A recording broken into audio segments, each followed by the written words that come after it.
ফিলিস্তিনকে আনুষ্ঠানিকভাবে স্বাধীন ও সার্বভৌম রাষ্ট্রের স্বীকৃতি দিয়েছে যুক্তরাজ্য, কানাডা ও অস্ট্রেলিয়া। রবিবার তিনটি দেশ পর্যায়ক্রমে এই ঘোষণা দেয়। এর মধ্যে প্রথম ঘোষণা আসে কানাডার পক্ষ থেকে, এরপর দ্বিতীয় দেশ হিসেবে অস্ট্রেলিয়া এবং সর্বশেষ যুক্তরাজ্য ফিলিস্তিনকে স্বীকৃতি দেয়। এদিকে ফিলিস্তিনকে আনুষ্ঠানিকভাবে রাষ্ট্রের স্বীকৃতি দেওয়ার পর এই সিদ্ধান্তের নিন্দা জানান ইসরায়েলের প্রধানমন্ত্রী বেনিয়ামিন নেতানিয়াহু। বিস্তারিত শারমিন স্বপ্না রিপোর্টে। নায়াসিনামাইড ও স্যালিসাইলিক সমৃদ্ধ লিলি ফেস ওয়াশ যা ফেসের ডেড স্কিন সেল দূর করে দেয় দ্বিগুণ ফাস্টার brightening. That the United Kingdom formally recognizes the state of Palestine. Israeli গণহত্যা ও গাজায় নির্মম অভিযানের মধ্যে ফিলিস্তিনকে রাষ্ট্র হিসেবে আনুষ্ঠানিকভাবে স্বীকৃতি দিল যুক্তরাজ্য, অস্ট্রেলিয়া ও কানাডা। এর আগে চলতি বছরের জুলাইয়ে যুক্তরাজ্যের প্রধানমন্ত্রী কিয়ার স্টারমার ইঙ্গিত দিয়েছিলেন, সেপ্টেম্বরের মধ্যে যদি ইসরায়েল গাজায় যুদ্ধবিরতিতে রাজি না হয় এবং দীর্ঘমেয়াদী টেকসই শান্তি চুক্তির প্রতিশ্রুতি না দেয়, তবে যুক্তরাজ্য তাদের অবস্থান পাল্টাবে। এরপর রবিবার যুক্তরাজ্যের প্রধানমন্ত্রী কিয়ার স্টারমার ফিলিস্তিনকে রাষ্ট্র হিসেবে আনুষ্ঠানিক স্বীকৃতি দেন।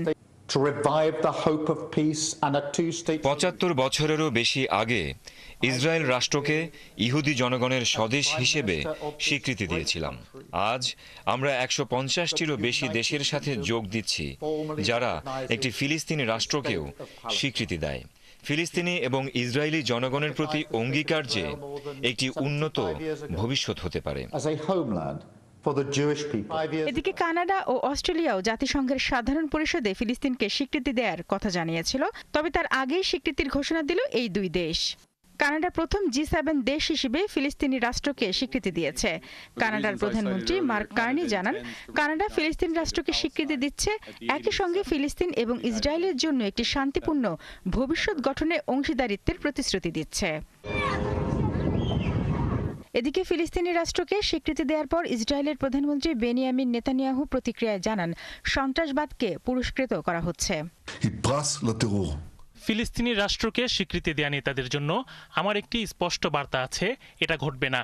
জর্ডান নদীর পশ্চিমে একটি ফিলিস্তিনি রাষ্ট্র প্রতিষ্ঠিত হবে না। বহু বছর ধরে অভ্যন্তরীণ এবং আন্তর্জাতিকভাবে প্রচণ্ড চাপ সত্ত্বেও আমি এই সন্ত্রাসী রাষ্ট্র প্রতিষ্ঠা রোধ করেছি।